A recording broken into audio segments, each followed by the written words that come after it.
નમસ્કાર ગુજરાત રાજ્યના લાખો જમીન ધારક મિત્રો, સ્વાગત છે તમારું આજના જમીન લે વેચ કાયદામાં સરકારના ફેરફારના સમાચાર સાથે અમારી આ યુટ્યુબ ચેનલમાં, જેનું નામ છે ગુજરાતી જીકેની જમાવટ।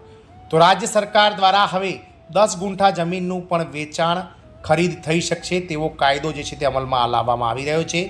અત્યાર સુધીમાં માનો કે કોઈ ખેડૂત ખાતેદાર હોય અને પોતે જે છે તે ભાઈ અને બાપ દાદાની મિલકતમાંથી તેમને ભાગ મળ્યો હોય અને તેમનો ભાગ 20 ગુંઠા કરતાં ઓછો હોય તો તેઓ તે ભાગને પોતાના નામે કરાવી શકતા ન હતા અને 20 ગુંઠાથી ઓછી જમીન વેચી પણ નહોતા શકતા। પરંતુ સરકારના કહી શકાય કે મહેસૂલી ધારામાં સુધારાઓ કરી અને મહેસૂલી ટુકડા ધારામાં સરકારે ફરીથી એકવાર જે છે તે કાયદો બદલ્યો છે અને 10 ગુંઠા જમીનનું પણ ખરીદ વેચાણ થઈ શકે તેવો કાયદો અમલમાં લાવ્યા છે।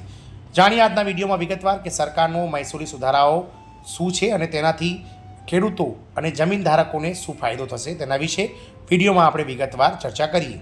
તો સરકાર દ્વારા હવે 10 ગુંઠા જમીનનું પણ ખરીદ અને વેચાણ થઈ શકશે તેવી મહત્ત્વની જાહેરાત થઈ છે। સરકાર દ્વારા વિધાનસભામાં વિધેયક પસાર કર્યા બાદ રાજ્યપાલની પણ હવે મંજૂરી મળી ગઈ છે અને વિવાદ ન હોય તો જમીન મકાનની એ જ દિવસે વેચાણની પાકી એન્ટ્રી થશે। રાજ્ય સરકારે કરેલા મહેસૂલી સુધારાઓ જે છે તેના વિશે જાણીએ તો રાજ્ય સરકારે ટુકડા ધારા કાયદામાં પણ ઐતિહાસિક સુધારા માટે વટહુકમ બહાર પાડ્યો છે, જેમાં રાજ્યપાલની મંજૂરી મળી ગઈ છે અને રાષ્ટ્રપતિની મંજૂરી બાદ અમલમાં આવશે। 1948થી લાગુ પડેલા ટુકડા ધારા કાયદામાં પ્રથમ વખત મોટો ફેરફાર કરવામાં આવ્યો છે, જેમાં હવે ઓછામાં ઓછી 10 ગુંઠા જમીનનું પણ ખરીદ વેચાણ થઈ શકશે, જે પહેલાં 20 ગુંઠાએ થતું હતું। રાજ્ય સરકારે ગ્રામ્ય વિસ્તારોમાં જમીનનું લઘુત્તમ ક્ષેત્રફળ નક્કી કર્યું છે।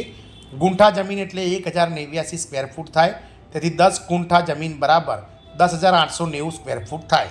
જ્યારે 135ડીની નોટિસમાં સમયમાં પણ ફેરફાર કરાયો છે, જે પહેલાં 30 દિવસનો પીરિયડ હતો, જેને ઘટાડીને હવે 7 દિવસ કરવામાં આવે છે। વિવાદ ન હોય તો જમીન અને મકાનની એ જ દિવસે વેચાણની પાકી એન્ટ્રી થશે। ટુકડા ધારા 1947માં ધરખમ સુધારા રાજ્ય સરકારે કર્યા છે। તો રાજ્ય સરકાર દ્વારા આઝાદીના 75 વર્ષ બાદ જમીન ટુકડા ધારા 1947માં ધરખમ સુધારા કરવાની સૈદ્ધાંતિક મંજૂરી આપી દીધી છે। રાજ્યપાલની મંજૂરી મળ્યા બાદ હવે રાષ્ટ્રપતિની મંજૂરી મળતા જ રાજ્યમાં નવા સુધારાઓ લાગુ પડશે। 75 વર્ષ જૂના ટુકડા ધારા 1947માં ધરખમ ફેરફારો શું નિર્ણય લેવાયા તો જૂના ભંગની માફી। 1948થી અત્યાર સુધીમાં થયેલા તમામ ટુકડા ધારા ભંગને કોઈપણ પેનલ્ટી વગર વિનિમયત એટલે કે રેગ્યુલરાઇઝ કરવા છે। વટહુકમની મંજૂરી રાજ્યપાલની મંજૂરી મળ્યા બાદ રાષ્ટ્રપતિની મંજૂરીની પ્રક્રિયા હેઠળ નવો સુધારો શું કરાયો તો એક સમાન નિયમ સમગ્ર રાજ્યમાં હવે લઘુત્તમ ક્ષેત્રફળ 10 ગુંઠા નક્કી કરાયું છે। અગાઉ અલગ અલગ વિસ્તારોમાં માપદંડો અલગ અલગ હતા।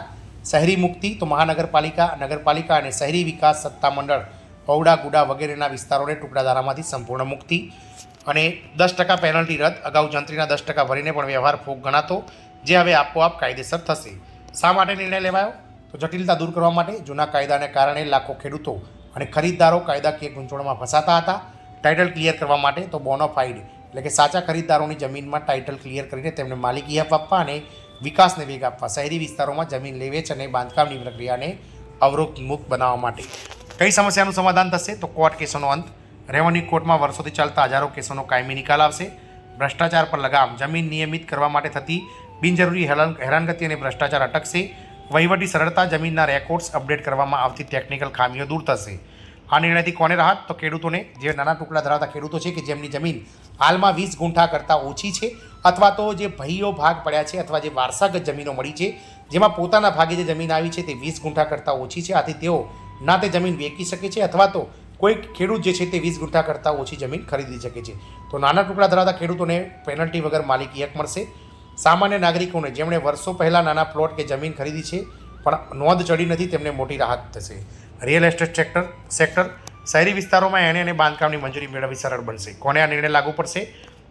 સમગ્ર ગુજરાતના ગ્રામીણ અને શહેરી વિસ્તારના જમીન ધારકોને। 1948થી અત્યાર સુધી કાયદાના ભંગ હેઠળ આવતા તમામ કિસ્સાઓને। ભવિષ્યમાં જમીનના ટુકડા કરનાર, નવા ખરીદ વેચાણ કરનારને 10 ગુંઠાની મર્યાદામાં આ નિયમ લાગુ પડશે। લોકોને કેવી રીતે ફાયદો થશે તો આર્થિક બચત, કોઈપણ પ્રકારની પેનલ્ટી ભરવી નહીં પડે, જેનાથી નાણાં બચશે। સમયની બચત, કોર્ટ કચેરીના ધક્કા ખાવામાંથી મુક્તિ। મિલકતની કિંમત, જમીનના ટાઇટલ ક્લિયર થવાથી મિલકતની બજાર કિંમત વધશે અને બેંક લોન લેવી સરળ બનશે। સુધારાથી હજારો બોનાફાઇડ એટલે કે સાચા ખરીદદારોની જમીન ટાઇટલ ક્લિયર થશે। તો કૃષિમંત્રી જીતુભાઈ વાઘાણીએ જણાવ્યું હતું કે પરંતુ હવે આ તમામ વ્યવહારો આપોઆપ વિનિમય થઈ જશે અને કાયદેસર ગણાશે. અત્યાર સુધી જંત્રીના 10% પેનલ્ટી ભર્યા પછી પણ વ્યવહાર કાયદેસર થતા ન હતા અને ભોગ ગણાતા હતા, પરંતુ હવે આ ક્રાંતિકારી સુધારાથી હજારો બોનોફાઇડ એટલે કે સાચા ખરીદદારોના જમીન ટાઇટલ ક્લિયર થશે અને રેવન્યુ કોર્ટમાં ચાલતા વર્ષો જૂના કેસોને કાયમી નિકાલ આવશે. હવે 10 ગુંઠાથી ઓછો ટુકડો પાડી શકાશે નહીં.